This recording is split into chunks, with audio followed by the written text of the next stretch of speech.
Here with Sam Lay with the Siegel Schwall Blues Band last night. Thank you for joining us, Sam. I appreciate you taking the time out this afternoon. Thank you.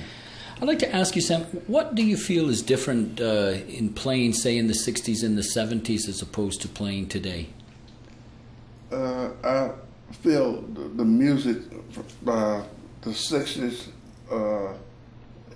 and the 70s until today, a lot of it I don't understand. Mainly rap. I don't understand rap.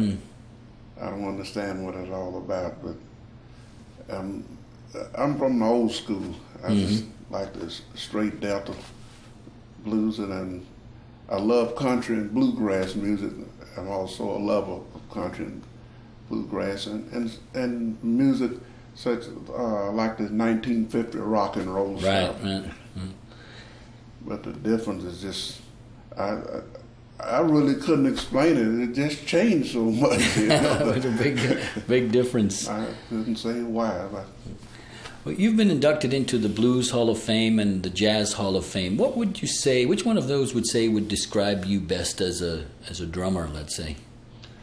I think both. It's a combination of the both.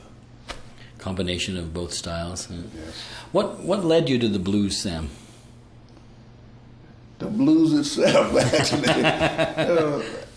On the streets of Cleveland, Ohio, back in the late 50s,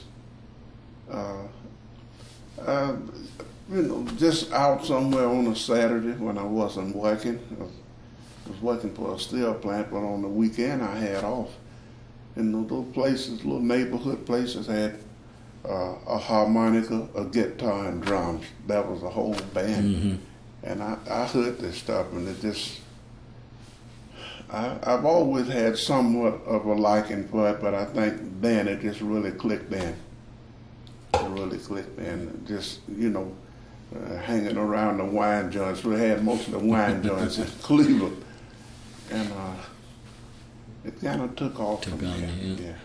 Do you have any advice at all for young musicians who are just starting out in today's music scene? Well, it all depends on what they're playing. I couldn't advise them into, some of the types of music that I'm not into playing. I love music.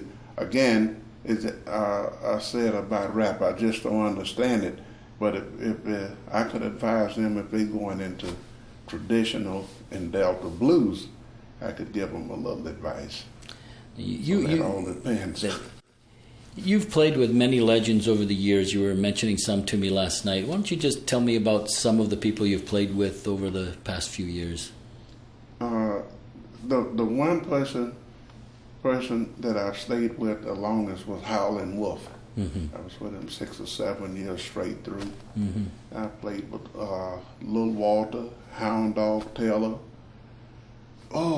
Some would recorded with Muddy Waters, I was the drummer on Fathers and Son. Right.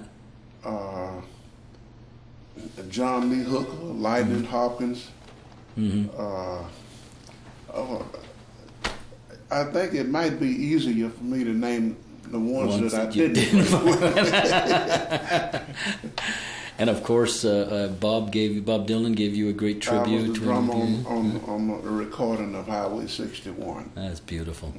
Well, Sam, I want to thank you very much for coming to London, Ontario, and sharing what a wonderful evening that we had with your friends in Siegel Schwall, and we hope you come back real soon to join us again.